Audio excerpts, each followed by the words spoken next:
What's good, y'all? Welcome back to the Onyx Report, Black Masculinist news for the day.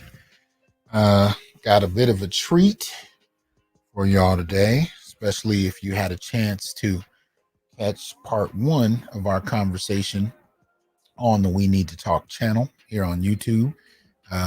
Consider this a continuation, but the shoe being on the other foot, where I get to interview the good brother himself, and we can talk about the rise of his channel.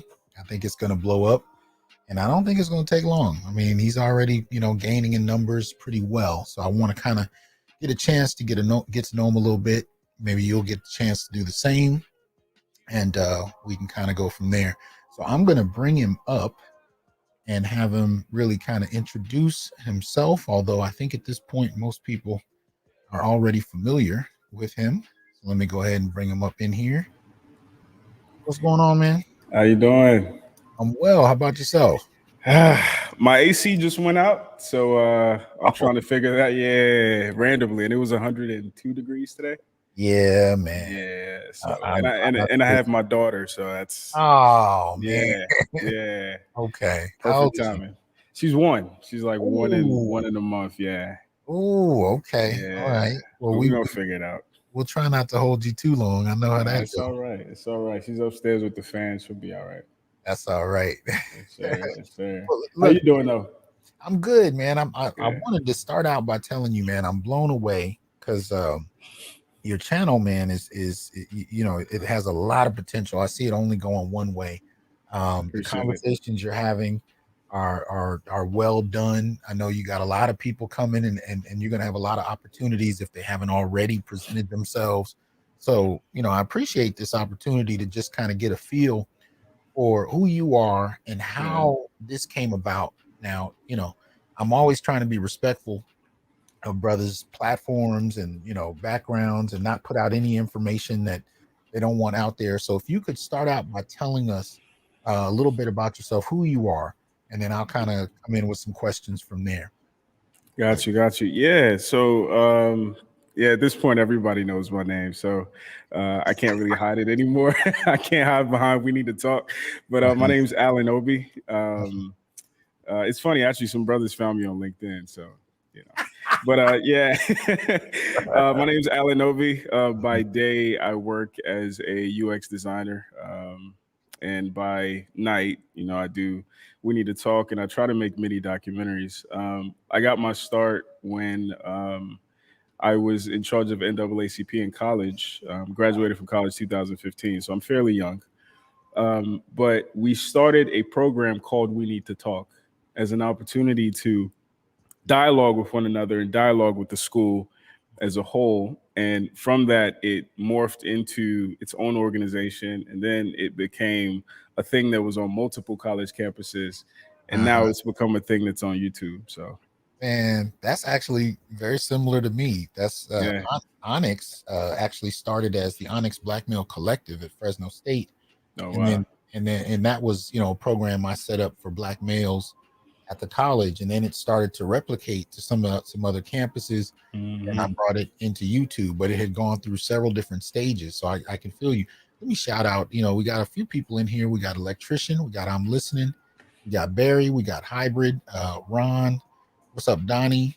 A lot of people came through. Of course, we got BGS here. What's going on, BGS? Shout out to y'all. Indigo, what's the word? We got Queen Kalila, Vincent, we got a lot of folks in here interested in, and I think a little bit later we might even have a little time for Q&A. We we're gonna respect the fact that Pops here has got some No, she's going to sleep, so I got time. I got time. It's actually ironic. Somebody commented 2 months ago. They were like, "You need to have a conversation with Dr. Johnson," and I was like, "I'm gonna try to make it happen." And then today and Friday, we made it happen. So, it's full circle moment. Yeah, indeed. So if you could, man, tell us, where are you from? Around when were you born? Like where were you? Yeah.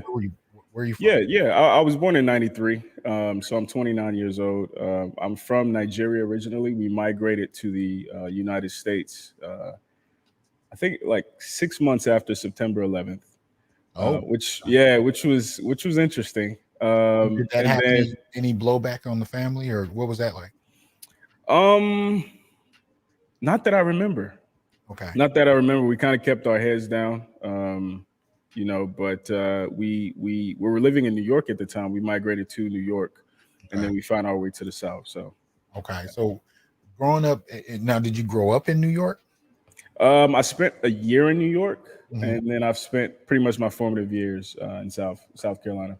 Oh, in South Carolina. All right. Mhm, All right. So was it a predominantly Black community in South Carolina, or what was that like? It's interesting, right? Because where I live in South Carolina, it's definitely predominantly. I hesitate to say predominantly white. Okay.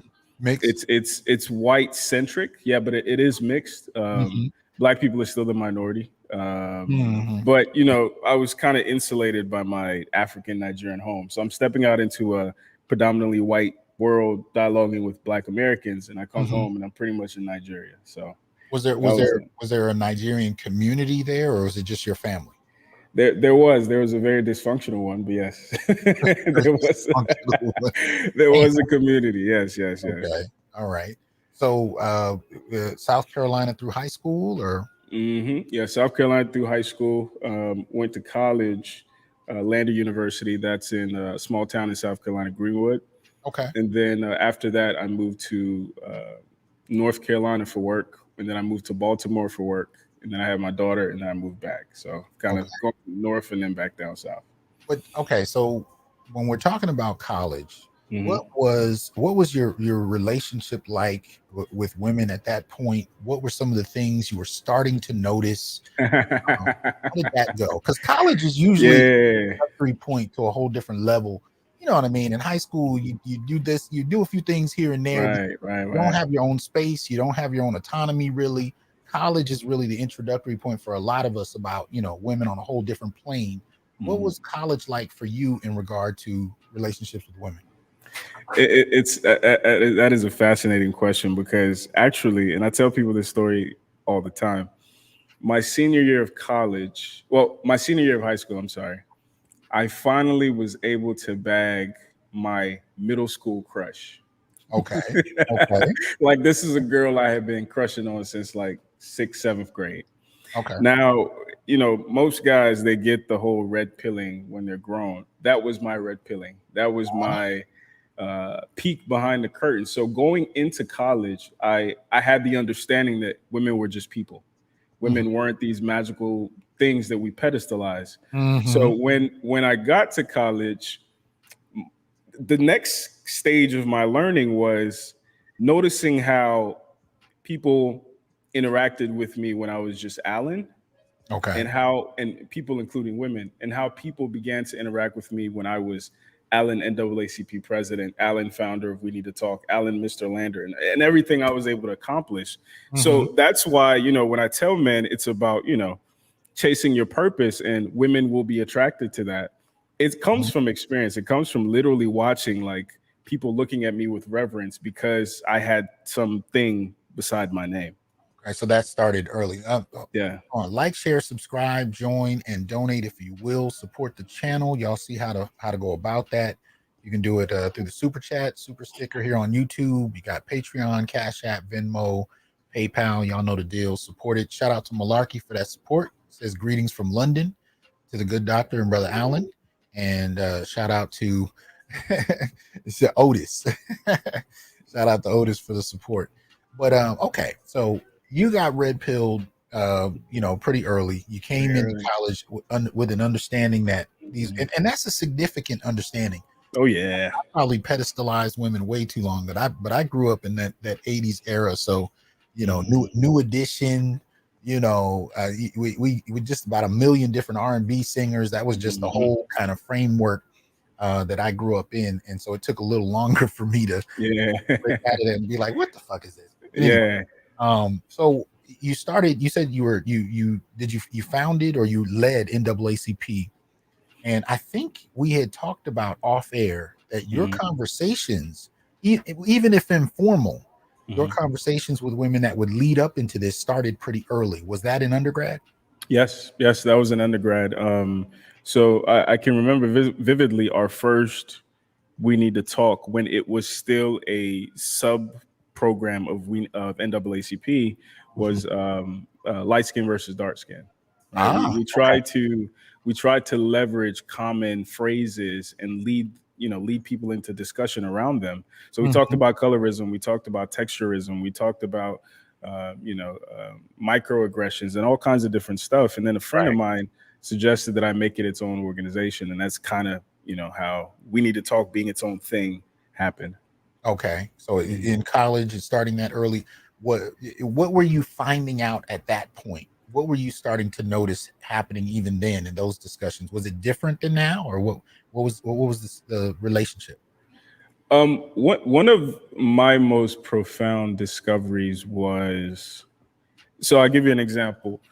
Um, at our peak, we would have 100, 120 kids in a room. Mm, Um, I would say 90% were women. wow. Okay. Okay. Right. And at first my reaction was to be critical of the men. I was like, yo, women are really wanting to talk, they really want to get to bottom of these things, and men aren't showing up. Yeah. And I bet. then when men started showing up and speaking up, you know if they were less than articulate than me, Mm, they would be lambasted immediately. right. So it got to a point where you had two dudes show up. Dude one showed up and he just kind of sat and watched. Yeah. Yeah. Dude two showed up as an opportunity to like show himself and say everything that he knows the women want to hear. So Ah, maybe at the end of the night he can link up yeah. with them. Right. Ah, yeah. So that was an interesting observation for me. Whereas I was literally I was focused on the conversation. Some dudes were just, they were trying to, you know, pivot. Shout out to Marco for the Yeah. donation and to Barry. Yeah, that sounds very reminiscent of YouTube because that's one of the Mhm. things I noticed the week that Kevin Samuels passed. You had a lot of dudes virtue signaling Yeah. coming up in here. How dare he? I would never say Yeah. something. It was just like, dude, shut up. Yeah. Yeah. Yeah. Yeah. So you were noticing it even then. So Yeah. you're having these discussions. Now, were you challenging women in the midst of these discussions? And if so, how were they taking that? And we're talking what years roughly? We're talking 2013, 14, 15, Okay. 16. Yeah. Okay. Okay. How were they taking the kind of conversation you were interested in having? Well, one of the things that I get, I guess praise for now is my tone, my patience, and the whole nine. So, for instance, when I had the conversation with the divester, when I had the conversation with the young lady who recently went viral for curving the astrophysicist, these are Right. conversations I was having in 2014. Right. Right. So, I I think I started to notice then that it was less about trying to find the facts, and it was more about staying on code. It was more about what can I say to galvanize the rest of the women in here around me. Oh Mm, yeah, girl, this girl, yeah, girl. So it was more about like relatability as opposed to truth. So when I mhm, would push back on certain things, I had some react as, "Oh, I never thought about it like that." mhm. I had some others react as, "Who does Alan think he is? He thinks he's smarter than everybody." Okay. Um, Okay. those were the pretty much two responses I would get. Okay. See, hold on. Had to fix my chair. Now I had something similar around that same time actually because I started teaching at Fresno State. I want to say 2008, 2009, one of Mhm. those years. I forget which. That's when you've been someplace too long. You're like, I don't even remember when I started, but Yeah. I remember I started probably a couple years in. I developed a Black male studies class, and I talked about this in the interview with you. And early on, my training was as a feminist. So, without even thinking, I'm just using the stuff I had learned in graduate school. And I noticed the effect it had where my male students got quieter and quieter, Yeah. and fewer of them would take the class. I had more and more Black female students because they enjoyed me finger wagging Mm-hmm. the young Black males. They enjoyed that. Yeah. One of the things that turned that tide is I started saying, well, if I'm teaching this class for Black males and they're not taking it, then clearly something's wrong. So one of the films I started showing was Diary of a Tired Black Man. And that film pissed off many of my Black female students. My Black male students were like telling their boys about it, like, yo, you gotta see this film, so that was one of the beginning points. Yeah. And I noticed that the tide started to turn and I started to get more Black males interested.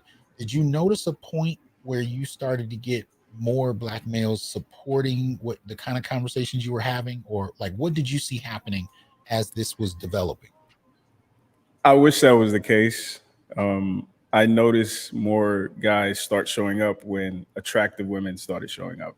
Ah, Right. So, I would like to say the men were just as interested in the conversation, but at the time, I don't remember thinking that. I remember, for instance, a buddy of mine, he kind of pulled, not a close friend, but he kind of pulled me to the side and he was like, "Yo, are you doing this just to get some play? Or you just, right, right, And I had to kind of like tell him, nah, actually, I have these conversations already. I'm trying to formalize it the whole nine.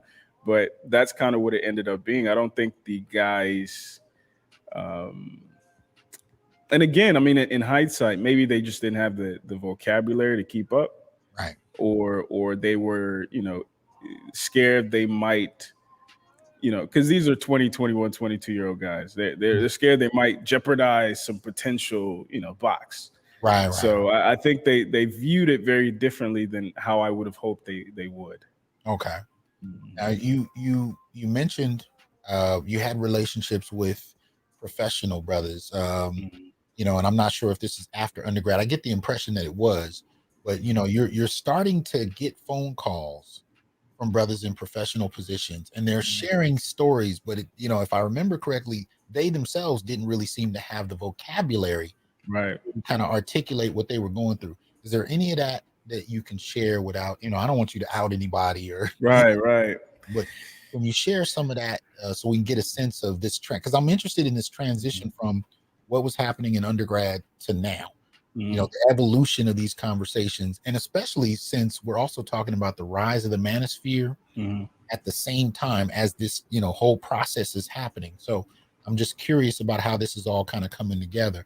But these Yeah. conversations you were having, what kind of things did you start to notice? Yeah. So I mean, one of the common misconceptions of the manosphere is that it's full of guys who were socially awkward or shy or whatever the case may be, and they were never successful with women. All right. What I've learned since doing this, especially since gaining steam, is that the manosphere is full of fathers. The manosphere is full of husbands, That's divorcees, widowers. It's full of grown men. And even when I'm looking at my analytics, I have more people who are over the age of 44 than I have who are under the age of 25. right. Right. So these aren't kids. Um, to your first question, I'm having brothers reach out to me who are like professional, high-ranking people at Fortune 500 companies, and Mhm. they're telling me that you might not know this because I'm married to a white woman, but I'm actually like a pro-black, Afrocentric, Pan-Africanist dude. Okay. But the way that I came up and how I wasn't, encouraged by, embraced by the community, um, Mm, naturally, when you get that embrace, when you get that acknowledgement, recognition from other communities, you kind of drift that way. And that's kind of been what I've been trying to ward off against. And, the nuclear physicist situation is a perfect example of that, because what I was trying to relate to her is we are now incentivizing more 15, 16, 17-year-old boys to become rappers than to become astrophysicists. Okay. Right. So our community at large and our women at the forefront of that are not encouraging the types of productive men of dignity and intentionality and the whole nine that we're going to need 10, 20, 30 years from now. Thinking about city girl culture, Yeah. City kind of, girl culture is heavy. Yeah. and so how it incentivizes men, particularly young men. But Hmm. you do have a population of young men that are responding to that in different ways, right? Some of them Hmm. are going along with whatever women find popular, and some of them are just like, I don't care, you know what I mean? Right. And so I'm seeing this split even in young men, Hmm. where like even the guy you're talking about, the nuclear physicist, Yeah. to get to that point, knowing that that's not something that's highly incentivized is huge. You Right. know what I mean? And so I think there's already some of that in place, Hmm. in some respects. But Yeah. um, going to okay, so some of these men also shared with you, workplace issues, things in relation to to black women. Yeah. Now, are these men, are they African? Are they Nigerian? Are they ADOS and FBA? Or, I mean, is it a All the mix? above. Is All the is above. it's all All the mixed? above. And that's kind of the biggest thing that I've been trying to get across to men and women, especially men and women who sit on the other side of this conversation. It's that this isn't limited to just romantic relationships. Hmm. These men are finding the same belligerence and disagreeableness and combativeness in the cashier at the grocery store, the hotel clerk, like everywhere we go, especially as black men who are relatively worth a damn, there is a, I don't know, unified effort to tell us that we're not. And Mm, I think it particularly stings when it comes from our women. It okay. particularly stings when it comes from our mothers and our sisters and our daughters. Mm, So a lot of these men, at first it was just African American women, and then you consider the fact that the America's chief export is culture. So we're seeing this even with African women on the continent. I'm getting stories back from mm, men who are bringing women from the continent over here, and as soon as they're indoctrinated into this culture, they become nothing more, nothing less than what was already here that people are complaining about. So mhm. this is a global issue. And to your point, on Friday, I do get, people from the UK, Australia, who are saying, yeah, this is what's here too. Yeah, the feminism has Mhm. kind of spread in that regard. Yeah, Yeah, yeah, the yeah. push to, yeah. So it's almost like it's a playbook where you can see the same kind of things happening, and Mhm. when you hear it from men around the world, it kind of lets you know how pervasive it is. Oh yeah. The hostility, the contempt you were talking about, Hmm. it's palpable. It is palpable. What are you finding that the men that you're talking to are doing in response to that?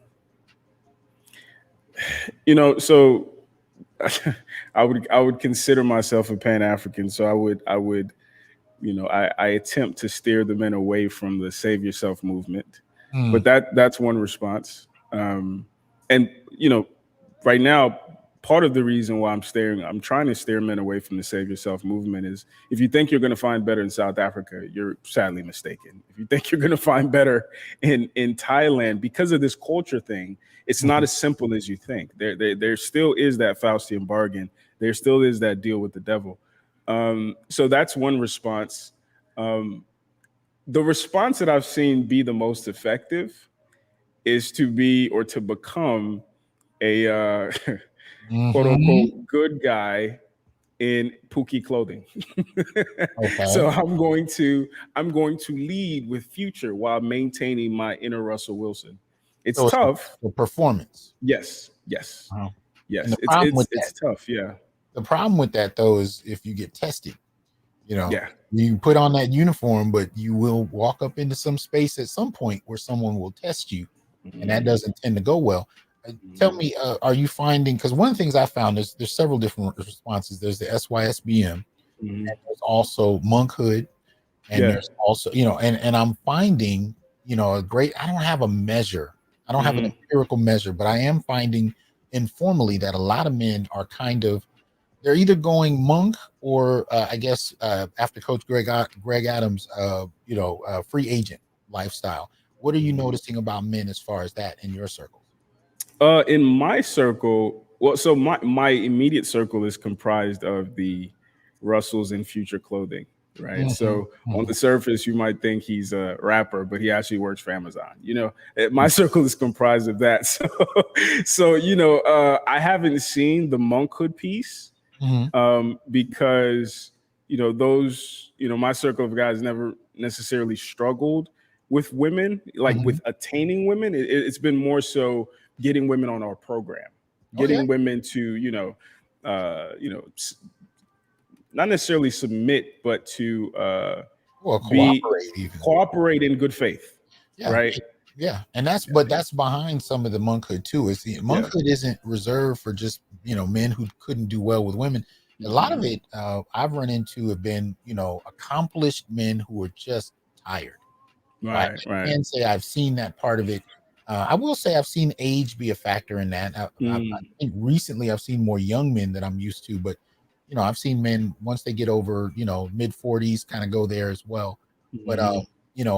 as far as the SYSBM thing, I have seen brothers that have been trying to identify cultures where masculinity is lauded, and that's one of the things I Yeah. brothers are looking for, because part of the dynamic, especially in the West, is you really don't have that kind of sensibility, especially in the Black community. If Mhm. anything, there's a lot of hostility, there's a lot of contempt for masculinity, and it's weird because it's also tied to a strong desire for it.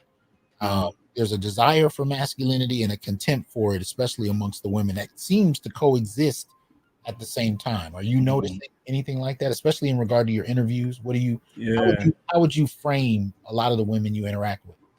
Yeah, no, definitely. The interview that jumps out to me immediately, I interviewed a woman in Uganda. So we did it over Teams. It was my one Hmm, interview that wasn't on the brown couch. okay. And essentially, what she was saying was, we're seeing a lot of men, a lot of African American men coming over here trying to get a good wife because we're literally trained. According to her, they're put in a wife school, wife boot camp, finishing school situation. Hmm. She was saying that the unfortunate part of it is that a lot of these women are just playing these men. They're weaponizing their feminine wiles, and they're weaponizing this grooming that they have, but Hmm. they essentially still maintain the same feminist ideology that might come out at some point. Right. So the question then becomes: Are you is that a reasonable trade off for you, right? Right. And I did a poll later. I think Courtney, Michelle, and I were on live, and most men said, "Yeah, screw it. I don't care if she really likes me that much, as long as she's cooperating, and it's a basic quid pro quo agreement. We do this. These are my expectations. I'm good. You can be feminist if you want in your head." Yeah. But yeah, no, that's what makes the conversation complicated, because I think a lot of men are realizing this is something you can't outrun. Like You this is can or this you can't. is you can't. Okay. Like Okay. it's such an insidious epidemic that like you just have to like do your best to become the best version of yourself, and then vet, and then vet some more.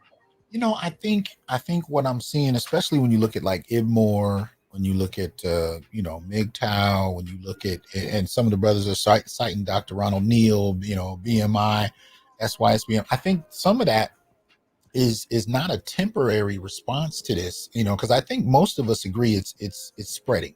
Right. Most of us agree it's spreading. I think our responses to that differ, and I think there's a growing number of men that are just kind of like, I'll interact on my terms, Hmm. and the rest is not worth the gamble, right? Right. um are you noticing women who are noticing that? And does that make, I don't know if that question makes any sense to you right off, but are you Like noticing women observing that in men? I don't want to be condescending with this answer, but no, I'm not noticing them thinking on that wavelength. I think the majority of their energy is being spent competing with men, Mm, not necessarily trying to understand the psychology, the pathology of men. And part of what we discussed was how men or manhood or masculinity from the female perspective has been reduced to simply, what can you do for me? Wow. Right. Yeah. So in the what can you do for me paradigm, I don't care if you're saving yourself. I don't care I don't care what you got going on. I just care if, when I say jump, you jump, and I Mm. can still weaponize my sexuality and the whole nine. So, that's why some of my critique has been aimed at the men who keep incentivizing this audacity Now, from our women. how do they do that? Go explain that a little more. So when I say weaponizing the audacity is we see that, for instance, whatever interview on my channel that you feel like is, man, this girl was a terrible listener, she entered this in bad faith, she still got 200 followers. Okay. She still got DMs and the whole nine. So Mainly from men, you're saying? from men, yes. Yeah. So Okay. so the problem now becomes there um, is no consequence for behavior, especially from our women. There's literally, I'm not going to lose any male attention. Now, what I and other male well-meaning men have been saying is that, the attention isn't sustainable, right? Like the attention isn't what's going to wipe your ass in old age, Mm. right? So you should be focused on retention. But again, if you have 50 men who are willing to send you money, 50 men who are in your DMs telling you you're beautiful, your sister, mother, goddess, and the whole nine, I don't have to listen to you, Alan. Mm-hmm. So I've been trying to paint a long-term picture for women. Have But they been unfortunately, receptive to that? some have. And to your point, one of the things you blew my mind with Friday, one of the most receptive interviews was a young lady who was a boy mom. Okay. Okay. Right. She was a boy man. She was one of the ones who was like, oh man, I never thought about it like that. This and that. But most everybody else was just like, okay, I hear you. You Okay. sound smart, Okay. but I don't have to listen to this. Well, it sounds to me like that's that really what's colloquially called the wall becomes impact. Becomes the defining factor, like the Right. deciding factor in the sense that you're talking about relatively young women. You interviewed some older women too, Right. but for the most part, you're talking about fairly young women that look good, that get a lot of attention, and we know social media at this point is like a drug.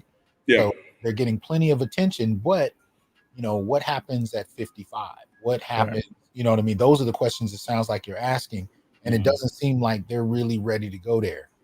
One of the things that's I'm curious about, right? I don't have enough data to stand on one side or the other. I have a nagging suspicion that the wall and marriage will no longer be effective consequences for this generation and the next generation of women. I'm starting to find that they don't want those things. They don't want children, so the wall is meaningless. They don't want family, so so a husband is meaningless. They want a wedding, they want the validation and the whole nine. But I'm finding that an uncomfortable number of women, as long as they can maintain getting attention from men, and as long as they can continue to go to brunches with their girlfriends in Miami once a month with their girlfriends, they're good. Well, see to that subject. I have students, so I've been teaching about 24 years now, right? So I have kind of symbolic daughters, if you will. Anybody that's ever been in a position where you're working with young folks, you're gonna end up with kids, so to speak. And one of the things I noticed is some of them are reaching an elder status, and some of them were older than me when I was teaching them, and they still kind of became symbolic daughters in a weird kind of way. But one of the things I noticed is even for those that don't want kids or don't want marriage, they do get to the point where social media attention becomes empty. Right. In the sense that they want something more substantive than that, even if it's not necessarily kids, but they want companionship. Sure. They want support, sometimes even security. They want something more. Now they will take compliments and DM messages and all that they'll take it, Mhm. but it gets to a point where it's kind of it becomes kind of empty. You know what I mean? Where Yeah. there's no substance to it. Are you seeing that? I know I'm seeing it, but what are you seeing in terms of your experience? Um, I'm seeing that, at least the women I've talked to, they can still find it. Okay. They can still, they know the gas station they need to pull up to, and get Mhm. get heckled. They know the 10 dudes on their Facebook Messenger who are just waiting, and they send them a message once a month just in case, you ready for On the somebody to pay your bills. Yeah. Mhm. So, again, part of my message to them is that that's going to go away. Right. But in the meantime, in the meantime, Wait. Do they believe you? no. Okay. Right. And the parallel I've been drawing is it's kind of like talking to a star high school running back. He always thinks he's going to run a 4.4. He always thinks he's going to be the number one recruit. He always thinks he's going to bench 315. Right. So, even when, and to the conversation I had with the girl who went viral, I was really proud of Courtney Michelle, because Courtney Michelle is 39 years old. This girl Okay. is 23. So, as a relatively attractive woman, even, at her age, Courtney Michelle was there like, this ain't what you think it is. Even if you still get the attention, the quality will go down, right? But there's still that arrogance. There's still that's your story. That's not going to be mine, Yeah. right? So I'm still trying to figure out an effective like mirror, Mm. because I just thought it was the tone. Turns out it's not the tone. I thought it was, you're not qualified to speak on that. Turns out it's not that. You don't understand. You don't empathize with us. Turns out it's not that. You're not. It really boils down to, if what you're saying isn't confirming my biases, and I think this transcends Black women. I think that's where we are in general. With YouTube, Mhm. with Facebook, Mhm. technology tries to keep us in an echo chamber, Right. right? So if these things aren't confirming my biases, I don't have to listen to you, Mhm. and that's what's scary to me. Okay. So you're noticing that they're living in this kind of bubble Yes, where absolutely, wherever they go, it just reaffirms what they've already absolutely, invested in. But that, absolutely. that's the I think that's the Courtney Michelle moment you're talking about, though, where at some point there is something that Mhm, registers, that begins to register over time, that mhm, this is not as substantive as you think, especially mhm. over time. And I mean, it goes to what General Tito. Shout out to Tito. What's going on, man? Ain't seen you in a minute. Um, y'all support Tito's channel. Go check him out. But that's kind of what he's referring to in terms Mhm. of the wall. And, yeah, he's saying it's not limited to bearing children. It's also just the end of pulchritude. Uh, Right. if I pronounced that properly. But anyway, yeah. But okay, so let me back up a little. So Mhm, you're interacting more and more with professional men that are calling you and telling you about these run-ins that they're having. mhm. How did that then translate to the beginning of the We Need to Talk YouTube channel? How did that transition start? Well, the beginning of, so the channel had been a thing since 2015. I would upload discussions that we were having in college. So if you can scroll down, you'll see very poorly shot. We all been Yeah, there, brother. We yeah, all yeah, very like group discussions, and then I transitioned to try to do the talking head thing and try to talk about stuff I was interested in, Mhm. and it only gained steam after I took on this conversation, Right. partly because I was having this conversation in my life. So Okay. I was like, let's set up a camera and let's talk. So the thing that led to this series with the white background, the whole nine, it was a conversation I had with a female friend of mine, entitled "Is Kevin Samuels a Necessary Evil?" Right? Okay. Because in my everyday life, his name would come up a lot, and we would talk about, his tone is bad, and is what he's saying valid? This, and that. And I would try to add context because, thankfully I had attained some kind of reverence in these people's lives. So like they knew Alan knew what he was talking about for the most part. So I was trying to frame, okay, do you think that many men make six figures? What do you think that man wants in the whole nine? I was trying to put it in Hmm. better term. So that video did better than any video I had ever done, right? Okay.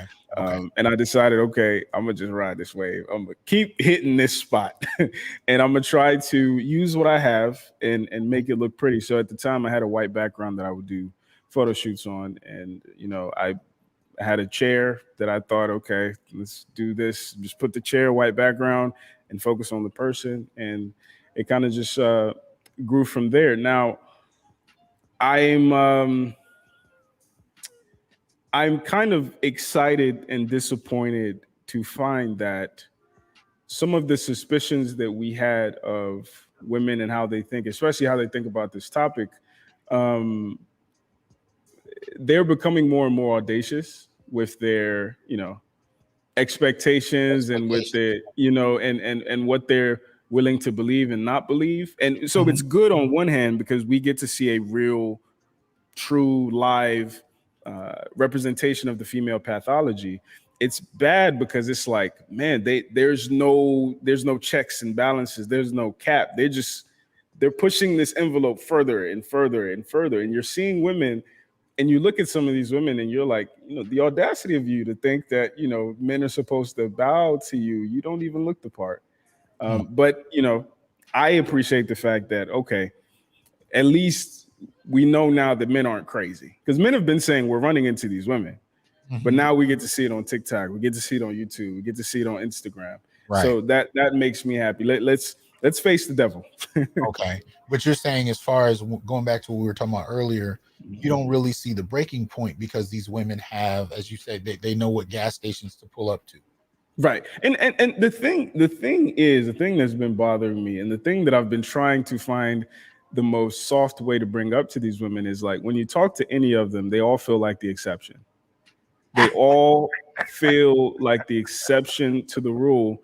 And I've been trying to find a cool way to ask them, what makes you exceptional?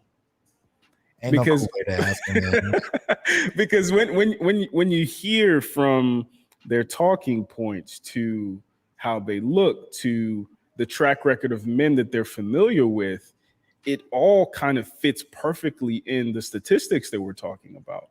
But for some reason, there's still this sense of, my Prince Charming is on the way, and he's going to love me just as I am. That I talk about that in terms of entitlement, but again, that entitlement to me is a product of policy, and its policy has affected culture. So it doesn't come from the fact that she just looks good. It comes from, this is how she's been raised. This is how her grandmother, her mother, you know what I mean? You can see multiple generations of this kind of snowballing in a particular way. So that entitlement to me is where I see a lot of that. And that's why, to me, there is an end point. There is a point where, it's almost like saying, I'm going to live well, and I'm just going to spend money like I spend money. And it's like, there's a point where that bank account gets, you're gonna go broke. Zero. Yeah. Whether anybody, here's the thing, whether anybody else knows it or not, you can be wearing the nicest clothes, you driving the nicest car, but don't nobody know that car ain't been paid for in 3 months. That you about to get kicked out of that place. Those clothes you have on are last year's clothes and you can't afford anymore. There is a point in the real world where these things begin to impact you, whether anybody knows it or not. And when it does, the way I used to describe it is, especially for women, it's that 3 a.m. conversation with yourself when shit gets real. We all have it. Right. But there's just a point where, the delusion hits the wall. And that's kind of the thing I'm curious about, in terms of, these interviews that you're having, what you're noticing, because whether they've experienced that or not, it sounds to me like the Courtney Michelles are saying, yeah, I've had that 3 a.m. moment. I know what that's like. And I want to tell women this before you have to have it. I think what's challenging about that is, speaking as a foreigner, you can stretch that out longer in an American context. Yeah. We have credit, we have networking and the whole nine. So, like, I used to work in real estate finance, and I'm looking at people's credit reports, and they've got $200,000 worth of student loans, but they're still buying $300 Nikes every 2 weeks, right? So you can still continue to sustain your delusion. Mm-hmm. And that's particularly scary for me because, I think about the consequences even for that individual. Whereas like in the Nigerian context, an American, African context, once you're broke, you're broke. In America, you could be broke and still look good, still be at brunch, still do this, still do that. So like, and it's tough to separate who's actually broke and who's not sometimes. Well, let me actually follow through with that with another question. How if at all, do you notice a difference between, or I should say, what difference do you notice between Nigeria and coupling taking place there versus here? What are the differences that you see? You said that the feminism is spreading, so yes, it's starting to. But what are some of the similarities and differences you notice along those lines? Yeah, so there's something, there's, I guess you can call it a phenomenon right now. It's called soft life. Okay. I think it's even a hashtag, soft life, and it's pretty much this movement that is centered around Black women deserve opulence. Black women deserve a soft life. They deserve to travel, to be at to be on a yacht, with their bikinis, and where that money comes from is by the way. Who is financing that is by the way. And I think it ties in perfectly to your question, and it ties in perfectly to what we see happening with like OnlyFans models. Like they end up in Dubai and they do what they have to do in Dubai with the princes and the whole nine. But in a context of like Nigerian women, or Nigerian women who might have grown up around here, there is that what can you do for me kind of paradigm. Okay. And it's also minimizing masculinity to just how it can scratch the woman's back. Right. So, one of the things I'm critical of with, Nigeria as a whole, Nigerians, Igbo people in particular, is we are very facade oriented. So I care that you're a doctor. I don't care if you like medicine. Okay. I care that you're a lawyer. I don't care that you're miserable. Right. Okay. So you have a lot of people, and then you combine that with an American context. You have a lot of people living lives that they don't want. They don't really care about, but they're trying to keep up appearances, whether it's for their parents, whether it's for women, whether it's for men, whether it's for, the elders back home, whatever the case may be.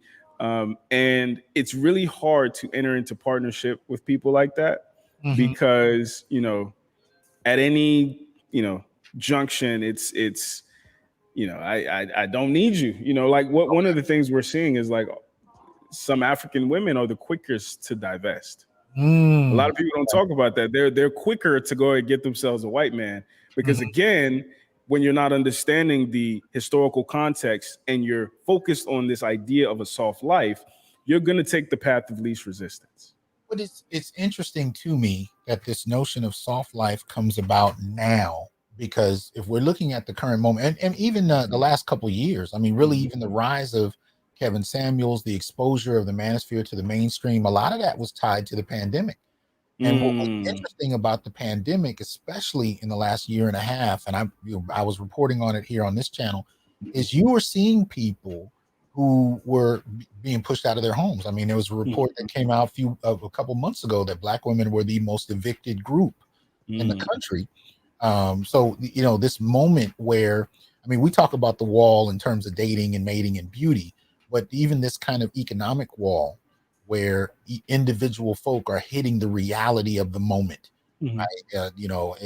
Prices going up, jobs being, especially since 2020, we're seeing people losing jobs at incredible rates, people starting businesses with no capital, with one employee, this kind of thing. So there's that reality, that economic, financial reality hitting people, and hitting more people than folks want to be honest about, especially in social media land, where that can be a huge fantasy unto itself.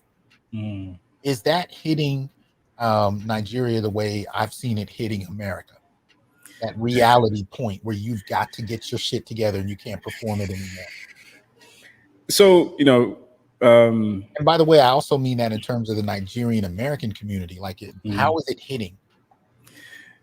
Well, the first word that comes to mind is cognitive dissonance. Wow. One of the things, or one of the projects I was working on is called Brain Drain. Okay. And part of what I wanted to focus on, or what I wanted to highlight, is um, what the reality of Nigerians on the continent is, Mm. as opposed to what's shown to the general public. Like, if you didn't know anything about Nigeria and you went on Instagram, you would think we were all rich and we're Ah, doing all these extravagant weddings. And it's like, mhm. that's 5% of the population. Absolutely. Most of the population is living in abject poverty. And I'm Yes. talking about, I'm, I, I'm talking about poverty. Yes. And one of the things we see that's interesting is there are actually more Nigerian doctors in New York City than in the Mm. entire country of Nigeria. Wow.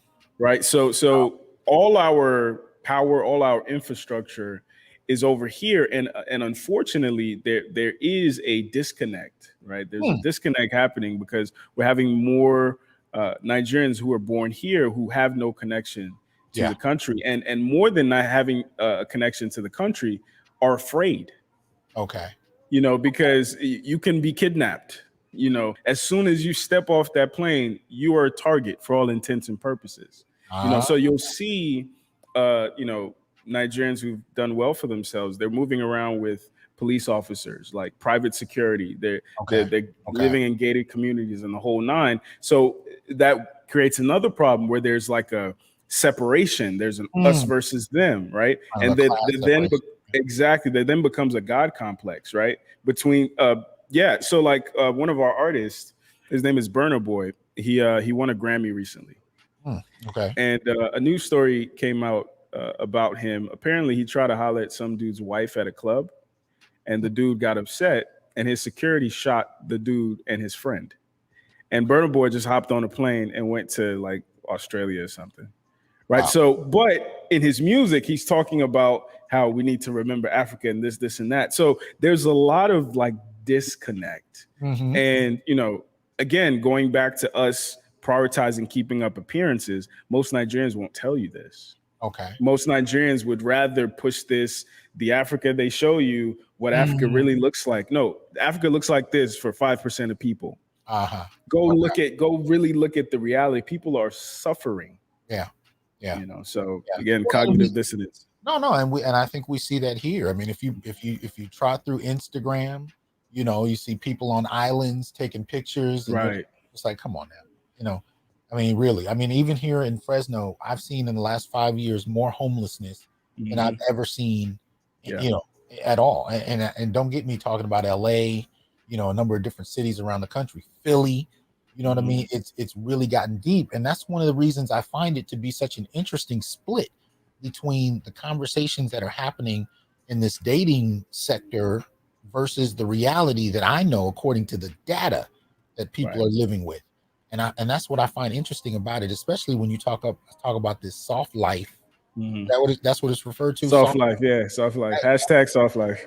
That is deep to me because I'm Yeah. seeing where people actually are Hmm. financially, and I'm just kind of wondering how long does it take before the floor falls out from under people, and what does that look like, Hmm. and do we really want to know? But if we could, so to take it back, so you've had this channel for a good period of time, Hmm. and you start to do these interviews, and you're starting to get traction, and this is just the beginning of it. I mean, Hmm. you're going to get a lot of traction. I think channels where you're able to have a certain level of conversation with women, Hmm. that's in vogue. You're going to get a lot of attention with that. Hmm. What are you starting to notice in terms of the attention? What are you seeing in terms of people coming to your channel? What are you Hmm. noticing now? Um, I'm noticing good things and I'm noticing bad things. Like I said earlier, one of the good things I'm noticing is that this space isn't filled with these incels like we were told, like we thought. Like it's Mhm. not. It's not that. The dark side of what I'm noticing is, for instance, I had a young man. He DM'd me. I don't know. He didn't even DM like the We Need to Talk Instagram. He found me and DM'd me, and he was like, "Yo," he said, "Bro, you got to stop being so soft with these women. You need to go harder with these women." Right. So that, and I've gotten comments like that as well. And for me, that really exemplifies how, like, I would say the dark side of this space, like, how some of it is really just slam dunking on women Okay. and just vilifying them for the sake of male catharsis. Okay. And for me, that's not what I'm interested in. For me, I'm trying to, number one, give these women some perspective. I'm trying to, number two, model how to approach these conversations with women. But some people, unfortunately, are in this space really just looking for, serves her right. You better tell her, And I'm like, that does nothing. That moves the conversation forward in no way other than making you feel good for the time being. But I think part of the response to that though is I was born in the 70s. Most of even my childhood was dunking on black men in media. Yeah. It's so much so that there was a brother. I posted this in my community tab a couple months ago. Oh, I shouldn't say a couple months ago. Right, it was right after Kevin passed. It was right after. And one of the things, he's a professor, and he was citing some of the data around Kevin's followers and so on and so forth. And one of the things he said at the end, he was like, "Yeah, so Kevin had 1.3 million on Instagram and 1.4 on YouTube." He was going through the numbers. And at the end of that, he said, I haven't noticed black women with comparable numbers, because he was trying to say this is a manosphere thing and we got to take it seriously because the numbers are significant. And these men, really, the low key point he was making is these men are tripping.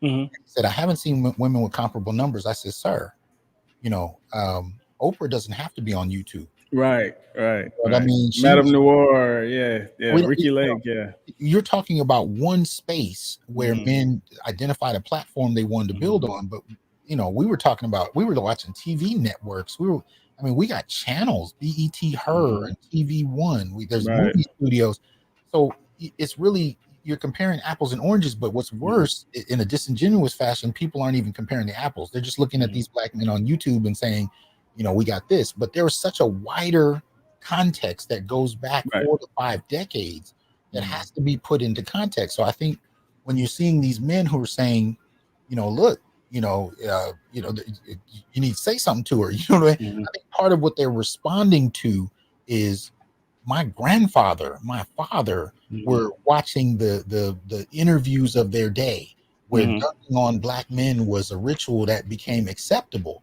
And we just had to sit and take it. I mean, we didn't really have a response. When you look at the brothers that, and there were a few who were very critical of, say, The Color Purple. They didn't have any platforms really, to voice that through. So I think that's part of the issue. And I hear a lot of women say that kind of thing. Well, you guys just hate women. I'm like, well, one, I don't know what the you guys thing comes from, but 9 times out of 10, when I challenge them, they haven't even watched my show. Right. As a matter of fact, I would argue that happened with Kevin as well. There was a lot of people who had a lot to say about Kevin, but didn't watch his show. They heard about somebody else's assessment of it. So that's one issue. Yeah, no, I agree with you. And however, one of the reasons why, I was a fan of yours even before gaining steam is because you were helping frame this conversation properly, right?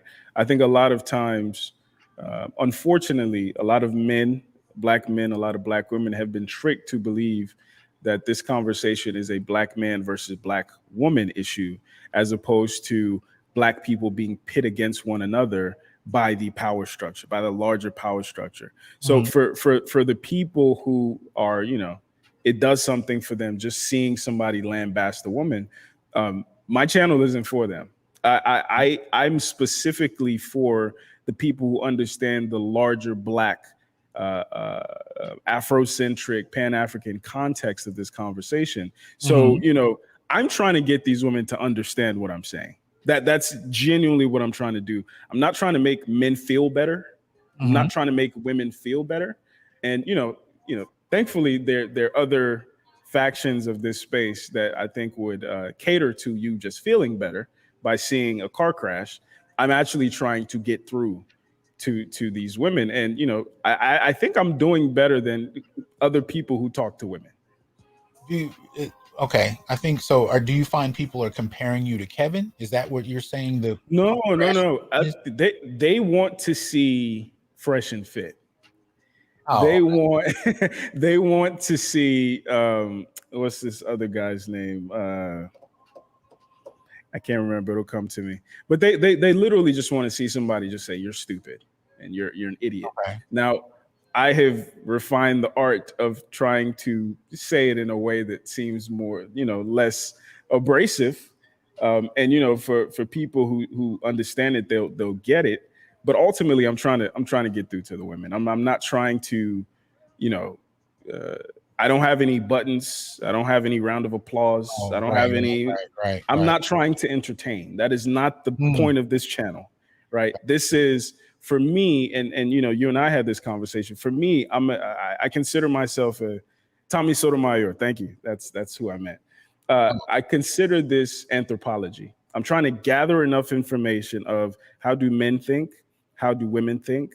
I want it to become a library of Black experiences. Number one, and hmm. number two, I want us to one of the comments that I love getting is this was so cool. I just sent it to my girlfriend or I just sent it to Hmm. my boyfriend and we're going to talk about it later at home.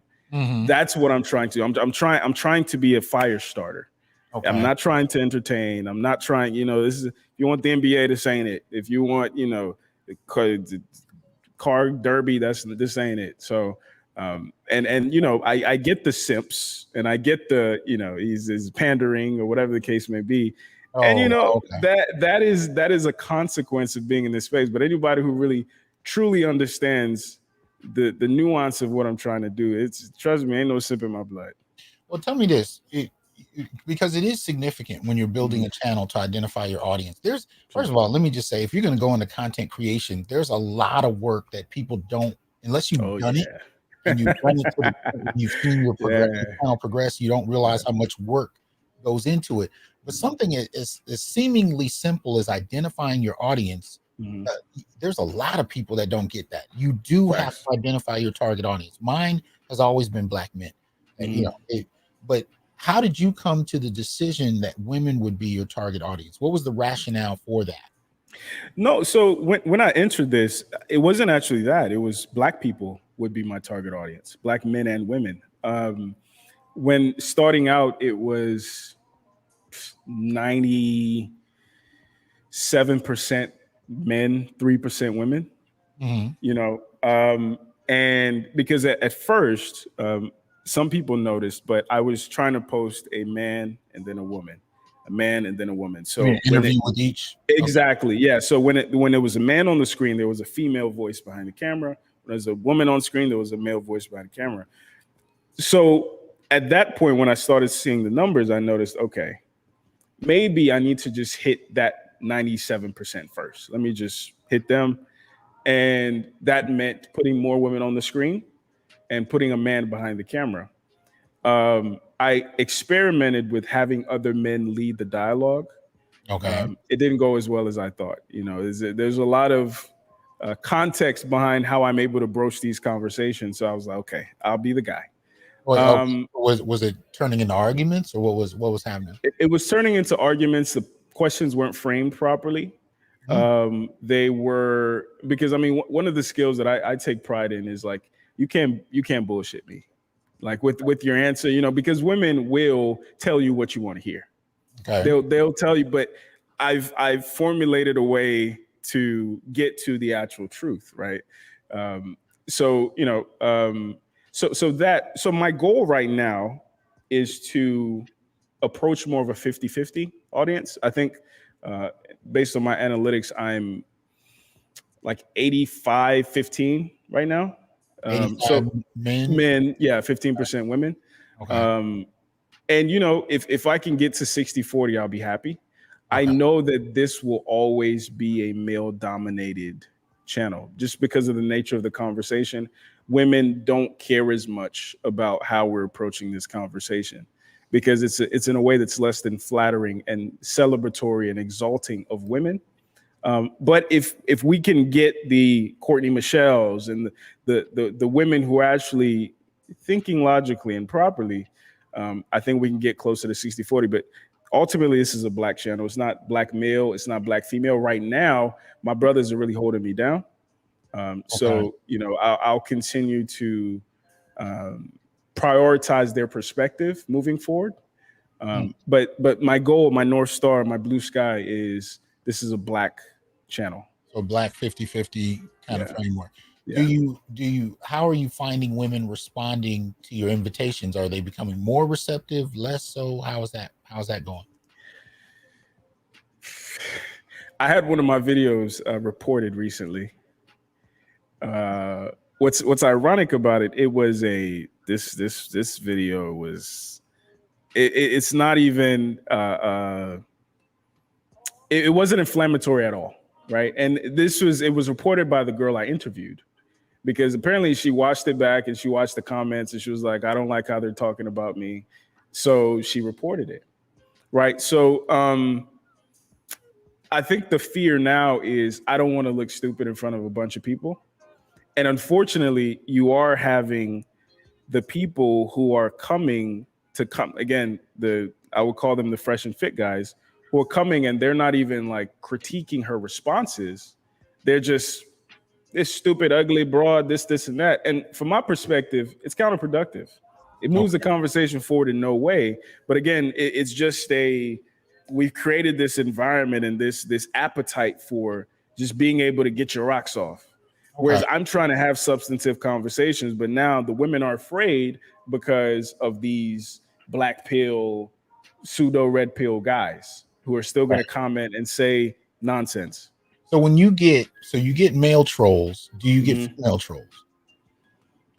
No. Okay. No, and I think part of that. So my very first live stream was with the Divester, and that came about because she started off as a troll.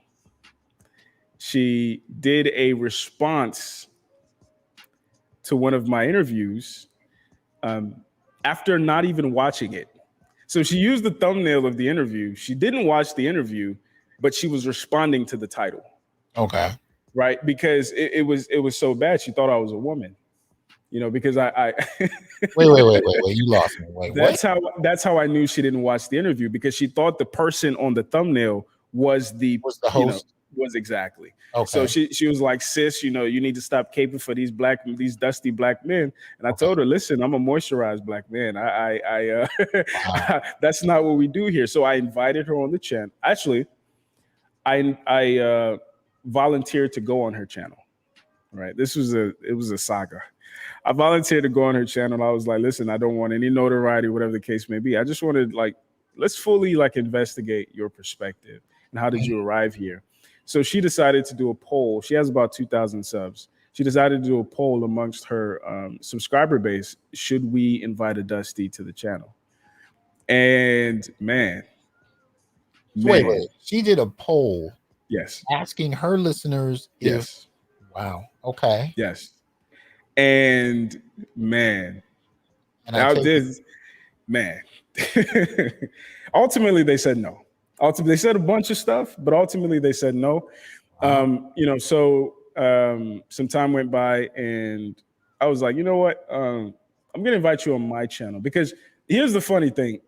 She thought I was trying to use her for clout, even though I had a larger following than she did. And I volunteered to come on her platform without an army, just me, but that's again, the cognitive dissonance. So I invited her on my platform and I did a lot of listening and, I challenged some of her points and realized that, this was heartbreaking. And the reason it was heartbreaking, what kind of drove that point home for me, one of my subs came up, shout out to Philly Kid. He came up after the stream and he was like, yo, I grew up in the same neighborhood as this chick. Okay. And he was like, I know why she's like this. Okay. He said they grew up in a part of Philly that is literally like bottom of the barrel, abject poverty. So a lot of her current disposition is in an attempt to make sense of her trauma. So I must believe Black men are what I experienced as a child, for my trauma and whatever I went through to make sense. And you see that with other, echo chambers, other communities, including racists, right? So then I try to frame the conversation around, okay, number one, are you getting the things that you say we lack from other men? Number two, how is this disposition helping the community that you belong to? You're going to have a Black daughter, you're going to have a Black son, whether you like it or not. And again, you then start unraveling the pathology of none of this shit makes sense, but I'm going to just continue to die on this hill because I have no choice at this point. I've dug myself so deep into this hole that I can't escape. And that's when it becomes heartbreaking for me. Wow. Yeah. Has she reached out to you since then? Have you had any updates? She tags me in some of her videos. But again, I just feel incredibly sad. I'm starting to notice a pattern with women who subscribe to that community.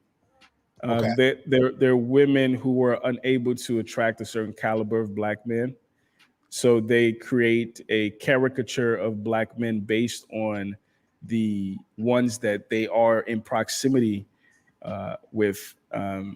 So it's kind of a back. And one of the things she told me is the reason her channel, screw it, I'm saying name. The reason her channel is called #BlackWoman is because she felt like Black men, the Kevin Samuels and whatnot, were exploiting Black women for views and for the whole nine. So this was a response. This was a response so her to whole the channel is a response to exactly.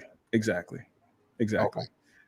Which me being a nerd, it's interesting for me from a psychology standpoint, but there is no goal. There really is no big picture other than creating community for fed up women.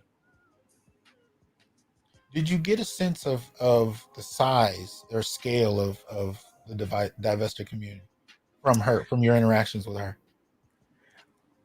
This is what I'll say. So right now I have 34,000 subscribers. If I post a poll, I might get 1,000 people react, or she has 2,000. If she posts a poll, she might get 1,000 people. Okay. So meaning that her community is more engaged. Okay. Which is scary because 2,000 compared to 100,000, whatever the case may be, but her community is engaged. And I think we can't minimize what that means. But I hope when they at least, when they saw the conversation, maybe a part of them was like, what if I'm wrong? What if Black men aren't all dusty? What if they're not all bad people? Did any of them communicate in the comment section? Not to my knowledge. Yeah, not to my knowledge. I haven't paid as much attention on YouTube. I caught a couple of oh damn it, what's it called? The app. Oh, how am I blanking on the name of this? TikTok? No, it's the one where you can only talk orally. Clubhouse. Thank you. Mm-hmm. I've caught a couple of those recorded sessions on Clubhouse. I just didn't know how much of that had migrated to other spaces, to what extent. But okay, so let me transition and come back to your channel. So where do you see it in a year? What do you think the direction you really want to go? You talked a little bit about it when you said you wanted a 50-50 Black focus, but what do you think how do you think you get there from here? Well, I want to elaborate on the conversation. I want to, from this, pivot to what we saw with Courtney Michelle and the girl who went viral, women talking to women. Okay. I want to include men talking to men. Okay. But I want to maintain the intimate intellectual aspect of our dialogue and cross-examination. One of the things I'm excited about right now that I'm working on is called Black Men Talk. Okay. So I'll be investigating different archetypes of Black men. One of our very first interviews is Nathan Daly. Okay. the police officer. So he and I had a conversation. The second one was actually my little brother, my 17-year-old brother. So this is a cross Oh, you're going. generational Okay. conversation. Yeah. Yeah. So I want to, each minute, the thug, the pookie, the rape. I want to literally investigate, and hopefully I can demonstrate how we're similar, how Okay. we're different, and that is aimed primarily towards young men to get a better, more nuanced sense of who this man that you want to become is, how Okay. he thinks about the world, and also for young women to I guess reinvigorate some hope that the world isn't full of pookies and ray rays. Okay. I think that's for me. My focus is at this point, um, I want black men to have the clarity, the vocabulary, and even to some extent the audacity to talk about whatever they find relevant. Hmm. But I mean, and I say that because I'm almost 50, and I can Hmm. tell you how rare that's been in a Right. public space. In private, you catch brothers in the barbershop, it's a whole different thing. You catch, but in public, that's always been very guarded, especially in the academy. And Hmm. I know some professors, they are very guarded, Yeah, yeah, yeah, very yeah. guarded about a lot of the things they think and feel. I've seen professors get up in class and say, one thing, and then get home, drink a couple beers, and we having a conversation. And I'm like, nobody would ever put these two men in the same body. Nobody would imagine, you know what I mean? So I'm really more focused on, as far as that, seeing Hmm. brothers be able to articulate. And I don't care if their opinions are well received, if they're controversial, or if they're right in line with what everybody wants. I just Hmm. want black men to have the freedom, as Absolutely. well as they can Absolutely. articulate themselves for what they want to do. But it Absolutely. sounds like you're going across generation, you're going across occupation, you're interviewing different types of men. Do you want to, you know, are you putting out feelers, inviting people? How are you going about doing that? Because I want you to be able to use this time if it can. Yeah, yeah. Yeah, so I haven't actually started inviting people. What I Okay. like to do is I like to start with what I have, right? Because everything else would have to, it would take some logistical planning. So I'm thinking of what black male doctors do I know? What black male Mm, engineers do I know? So okay. I can start there, right? And I can start at least putting it out. So for the people that will be reach outable, they could get a sense of, so I don't have to spend 2 hours explaining what's going on. You can get a sense of, okay, this is what we're trying to accomplish. But definitely, I'm if you think you fit a very niche archetype of black man, Mm, I absolutely want to interview you because I want to investigate how you see the world, how you even arrived at who you are despite the obstacles against you, and even we're going to talk about women too. mhm. But again, that particular project is primarily for black boys, and black women reinvigorating hope in them, because some of them, I think, part of the cognitive dissonance is they're hopeless. Oh, really? Yeah, yeah. What? Expound on that a little bit. Well, I think so. I had a conversation with a young lady, and she essentially talked about how some women don't feel like they actually deserve that man. And instead of doing the necessary work to deserve him, she's going to go where she feels seen. Right. So she's Mm, going to, if you don't think you deserve a job at Google, you're going to act like your McDonald's job is the best job ever, even though it's not, even though it's really a consequence of your, maybe your lack of intellectual acuity or just your lack of belief in self. mhm. And one of the things I think a lot of men miss sometimes is part of the reason, for instance, the nuclear physicist got the short end of the stick is, in a way, she was doing him a favor. In Yeah, a I way, believe he dodged a bullet myself. you understand what I'm saying? In a way, she was doing him. And, I've been privileged enough to get into the pathology of women where they tell me straight up, I curved this dude because he was better than me. Wow. I trivialized this dude. I didn't text him back quick enough because he was better than me. And every minute I spent around him hurt because Work. it hurt because it reminded me of how small I actually was. Mm. It's easy to feel big around, and I think you touched on it with like the whole bitchcraft movement. It's easy to feel big around Pookie and Ray Ray. He needs you. Mm. But when you're with a man who is literally like a man, something that a lot of our women unfortunately are unfamiliar with, it's just that much of a reminder of how small you are. Okay, so especially when he's her ideal, like when he actually meets Yes. whatever her ideal is, Yes. saying the Yes. insecurity is even worse. Yeah, because I think it's a weird combination of insecurity and laziness. It's insecurity of, on some level, I don't feel deserving of this. Okay. And then I don't necessarily want to do the work to be deserving of this when I can go over here and be exalted. And while also being able to control the situation. Man, it's such an insidious mixture. There was a young lady I spoke to some years ago, and she told me that when she was in college, she intentionally did not date college dudes. Okay. And she said part of the reason she didn't date college dudes is because, let's say she was going to have a test or to take a test, the college boyfriend would say, oh, good luck, babe. I got a test at 2:00, whatever the case may be. I'm studying right now too. Okay. But she said her hood boyfriend would be like, oh, my little Michelle Obama, my little scholar, you are everything. Wow. Yes, yes. Okay. So that praise, and to your bitchcraft analogy, is intoxicating. Okay. I do not want to confront the chasm between me and this nuclear physicist. So I would rather stay in this situation where I'm celebrated, and I have my own personal attack dog who listens to everything, and I can manipulate in the whole nine.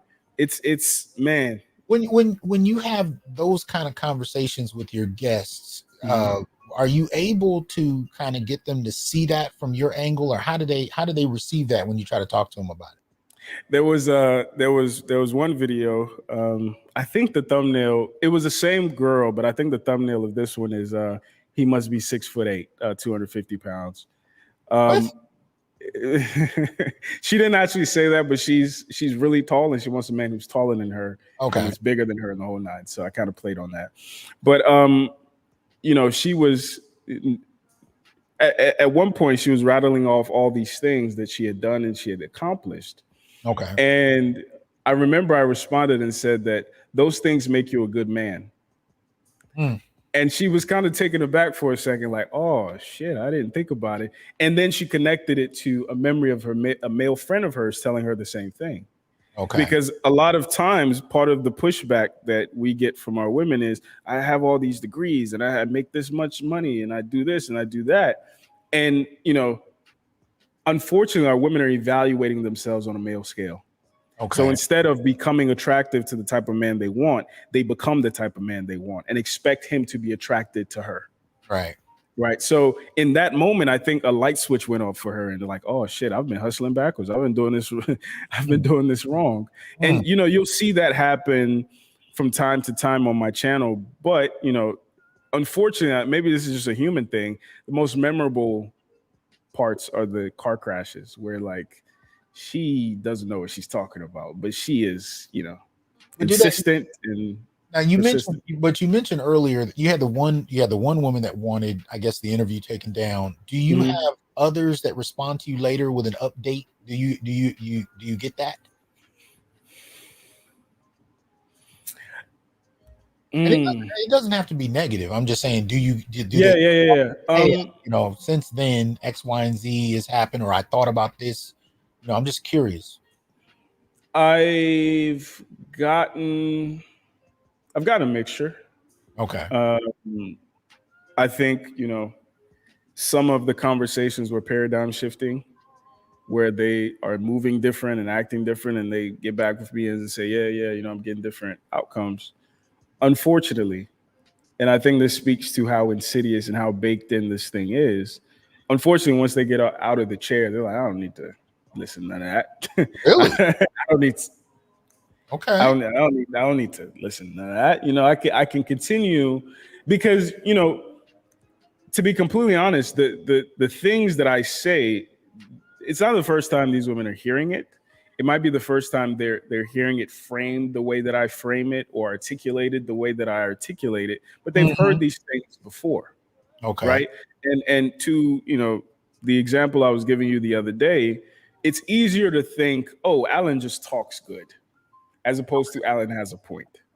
So the Okay. vast majority of them just leave thinking, oh, that guy's smart, as Mm. opposed to he has a point. I do I do get some, very few, who come back and say, "Oh man, you really changed the way that I think about things." But typically those women were already agreeable. Those women were already, even if they were indoctrinated into the feminist ideal, they weren't too far gone. Mm. But the ones that you see and you're like, she's too far gone, she's still too far gone. How does that? What do you think about that? If they're too far gone, or if they're Mhm. not reflective after the conversation you have with them, Mhm. how do you think that? What do you think about that in terms of the average everyday brother? If they're not reflective of the Mhm. conversation you're having, you know what I mean? Mhm. What Mhm. do you think happens with the everyday cat? Well, so I hope three things happen. Number one, I hope, if maybe she's not changed, maybe another woman can be changed Okay. in retrospect. Like, because sometimes you don't know your bullshit until you see it outside yourself, Hmm. right? And be like, oh shit, that's how I sound, that's how I look, whatever the case may be. So Hmm. again, that's me being idealistic. The other part is really confirming the brothers that it's not you, bro. Okay. Like it's not, she's not listening because it's you. Because that's something I've struggled with too, is thinking that, oh, it doesn't matter how smart I am, I'm just not good enough, and that's why she's not listening. No, she's not listening because she's not listening, Okay. right? Okay. If I had to say a third thing, because I struggle with thinking, oh, am I taking away hope from brothers? Mm. But I think the hope comes in knowing that, number one, it's not you, and number two, this is what to look for. Okay. And these things, for instance, if she's not a good listener, this is how you figure that out premature, like ahead of time, before you get too far gone and you end up marrying this bro and the whole nine. Hmm. um so hopefully, again, going back to it being a library and serving as a resource, hopefully people can use it in a way that's productive for them. I think Hmm. unfortunately some people are going to use it in less than productive ways, but I think that's just a consequence of Well, what we do. now I can tell you, as a content creator, this shit will change your life, because you'll see Mm, stuff that you wouldn't have seen otherwise. You know, yeah, yeah. where are you at with marriage? You have Hmm. a daughter. You know what I Hmm. mean. But where are you? So I'm thinking. So you said you're 29. Yeah. In the next 25 years, where are you at in your life now in terms of what you want to have? Do you want to get married? Do you want more kids? Are you just kind of off the market? Like, Hmm. how, I really, what I'm asking you is how these conversations have impacted your desires for yourself. If that makes any sense. Yeah, no, that's a good question. That's a really good question. I encourage men to talk to more women, and Mhm. not necessarily sexually or whatever the case may be, Mhm. is because you very soon realize that they're not magical. Right. I think a lot of us, including myself, we came from this perspective of women are magical. And I have to be honest with you, sometimes I miss the magic, but it is like completely I miss the after magic. I miss the magic, man. But to be honest with you, after talking to these this many women, and I'll be talking to more, it's gone. The magic is gone. So I think it's sad from a child mind, perspective. But the Mhm. beauty of it is I can now be like really pragmatic, and I can now be strategic and methodical with the type of person that I choose to enter into long-term partner with. If I do that, I'm at a place now where like my focus is my work. My Okay. priority is my work. So I'm not saying I'll never get married, but it won't be anytime soon. That's Mhm. not my focus. And I think nurturing a relationship would be incredibly difficult with the type of the type of work, not just what I do on YouTube, but what I do off YouTube. All right, right. But again, I'm not at a place where I'm like, nah, never. I'm open. I'm not prioritizing it right now. You're not proud. Okay. Where do you stand as far as like interracial, international, where do you stand in terms of dating and mating in that regard? Well, it's interesting because I'm international, so I guess that door isn't closed. Well, no, I ask because some people are like, yo, I refuse to even date, my own, That's true. That's true. Well, I'll say this, right? I'm intimately familiar with some of the things that are negative about, for instance, Nigerian women. So, you combine that with being more familiar with American women, and it's like I'd be hesitant, right?